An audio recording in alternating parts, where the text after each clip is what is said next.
Une ville entière enveloppée par un épais nuage de pollution.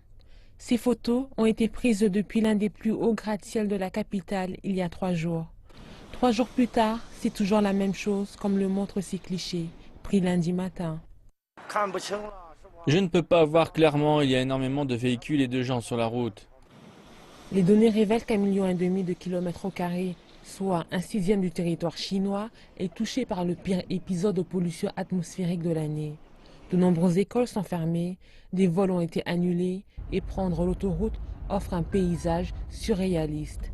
Ces situations se retrouvent un peu partout dans les provinces aux abords de Beijing, ce qui a engendré de nombreuses fermetures de voies rapides. Le plus alarmant reste cependant la santé des habitants de ces zones. Lorsque je suis sortie hier, je n'ai pas porté de masque et j'ai depuis vraiment mal à la gorge. J'avais un peu le vertige aussi, c'était difficile de respirer par le nez. Les habitants sont cantonnés chez eux, mais nombreux sont ceux qui, conscients du danger ou non, refusent de laisser le smog dicter leur mode de vie. Afin de réduire les émissions, les usines et les sentiers ont été fermés tandis que des contrôles accrus ont été imposés afin de limiter le nombre de véhicules sur la route.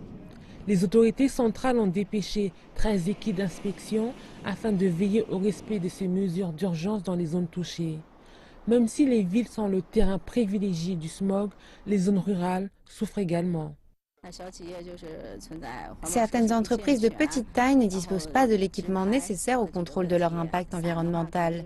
Donc la gestion de leurs émissions est chaotique.